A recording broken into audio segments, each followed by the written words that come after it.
قد سمع اللہ قول التی تجادلک فی زوجہا وتشتکی الی اللہ، اللہ نے اس عورت کی گفتگو کو سن لیا جو آپ سے بحث کر رہی تھی، جو آپ سے فریاد کر رہی تھی اپنے شوہر کے بارے میں۔ خولہ بنت سالمہ نے جب دیکھا کہ اللہ کے رسول سے کوئی راستہ نہیں بنا اور ہمارے لیے کوئی راستہ نہیں، تو وہ حجرہ عائشہ سے نکل کر سیدھے مسجد نبوی میں چلی گئی اور وہاں اس نے 2 رکعت نفل نماز پڑھنے کے بعد اللہ کو پکارا، اے اللہ، محمد رسول اللہ کی چوکھٹ بند ہو گئی تو کیا ہوا، رسول اللہ کا دروازہ بند ہو گیا تو کیا ہوا، تیری چوکھٹ تو کھلی ہے، تیرا دروازہ تو کھلا ہے۔ وہی اللہ نے کہا وَتَشْتَكِي إِلَى اللَّهِ، جو اللہ سے بھی فریاد کر رہی تھی، اللہ کو بھی پکار رہی تھی، اللہ نے اس عورت کی گفتگو کو سن لی۔ السلام علیکم ورحمۃ اللہ وبرکاتہ۔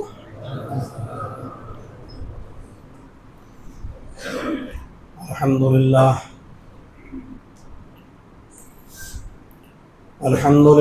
نحمده ونستعینه ونستغفره ونعوذ باللہ من شرور انفسنا ومن سیئات اعمالنا،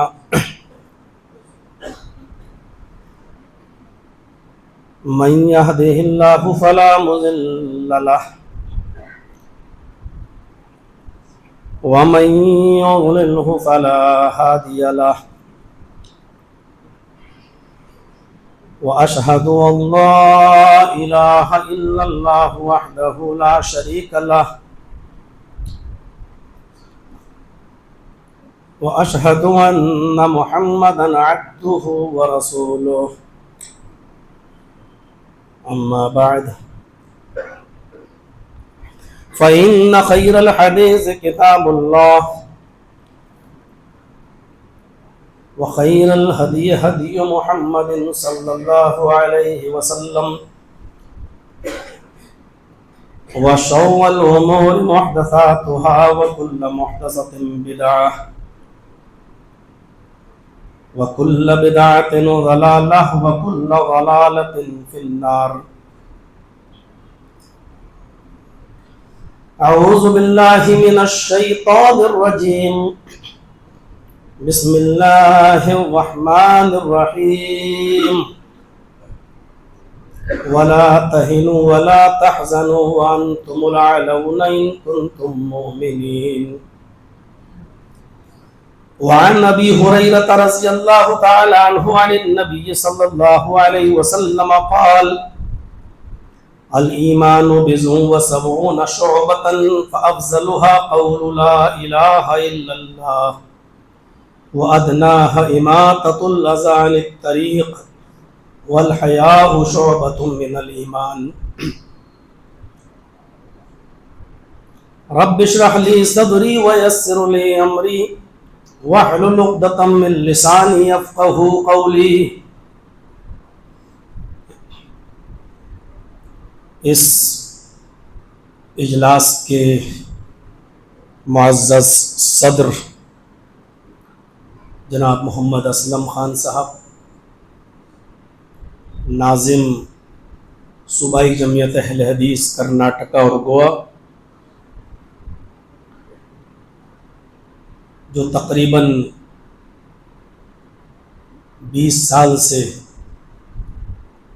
اپنے صوبے کے ناظم ہیں اور جمعیت و جماعت کا بھروسہ بار بار آپ نے جیتا ہے، جمعیت و جماعت کی کسوٹی پر آپ کھرے اترے ہیں اور لوگوں نے آپ کے اوپر مکمل اعتماد کیا ہے، بھروسہ کیا ہے۔ اللہ رب العالمین آپ کی حفاظت فرمائے، حاسدوں کے حسد سے بچائے، اور حصول کی جمعیت اہل حدیث کے ذمہ داران، اراکین و ممبران اور اس مسجد میں تشریف لانے والے قرب و جوار سے، اطراف و اکناف سے معزز سامعین حضرات، پردہ نشین اسلامی خواتین، ماں اور بہنوں، قوم و ملت کے لائق ور نوجوانوں اور عزیز بچوں، اللہ تبارک و تعالیٰ کا شکر ہے اور اس کا احسان عظیم ہے کہ اس نے ہمیں اور آپ کو اس مسجد میں بیٹھنے کی توفیق بخشی کتاب و سنت پر مبنی کچھ باتیں کہنے کا مجھے موقع مل رہا ہے آپ کو سننے کا۔ اللہ کہنے والوں کو اور سننے والوں کو عمل کی پوری توفیق عطا فرمائے۔ میں نے قرآن کریم کی جو آیت کریمہ آپ کے سامنے تلاوت کی ہے، اس میں اللہ تبارک و تعالیٰ نے فرمایا کہ مسلمانوں، عزت اور بلندی تمہارے لیے ہے۔ دوسرے الفاظ میں کہہ دوں، چودراہٹ اور حکومت تمہارے لیے ہے، لیکن شرط ہے کہ تم اپنے اندر ایمان پیدا کرو۔ وَلَا تَهِنُوا وَلَا تَحْزَنُوا وَأَنْتُمُ الْأَعْلَوْنَ إِن كُنتُم مُؤْمِنِينَ۔ تم غم نہ کرو، مایوس نہ ہو، پریشان نہ ہو۔ وَأَنْتُمُ الْأَعْلَوْنَ، تم ہی بلند رہو گے، تم ہی صاحب عزت رہو گے، تمہارا ہی مقام سب سے بلند رہے گا، تم ہی چودراہٹ کرو گے، تم ہی حکومت چلاؤ گے۔ ان کنتم مومنین، لیکن شرط یہ ہے کہ تم مومن بن جاؤ۔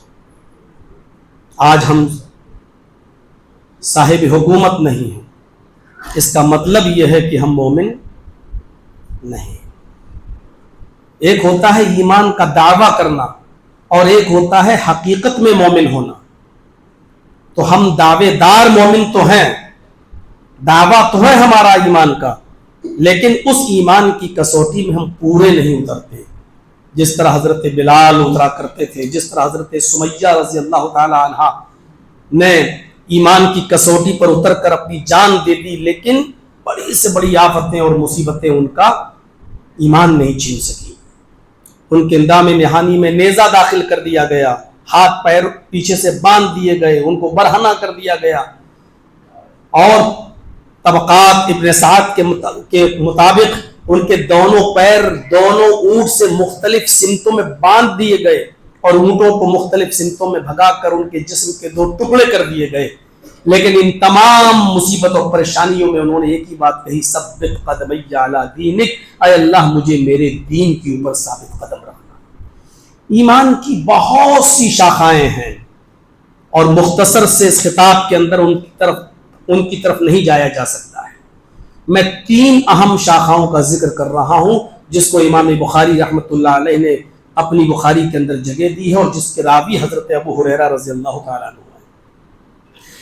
فرمایا کہ الایمان بضع و70 شعبۃ، ایمان کے 70 سے زیادہ شاخائیں ہیں، ان کی برانچز ہیں۔ جب 70 کا لفظ بولا جائے تو اس کا مطلب ایک کوانٹٹی نہیں ہے، ایک گنتی نہیں ہے، 70 مطلب کثرت مراد ہے۔ کبھی ہم اپنے مخالف سے اور اپنے برودی سے کہتے ہیں ابھی ماروں گا 50 تھپڑ، تو اس کا یہ مطلب نہیں ہوتا کہ ہم گن کے تم کو 50 ماریں گے، اس کا مطلب یہ ہوتا ہے کہ بہت کثیر مقدار میں ہم تم کو ماریں گے۔ تو ایسے ہی یہاں پر ایک مقدار نہیں بتائی گئی کہ وہ 70 ہی شاخائیں ہیں۔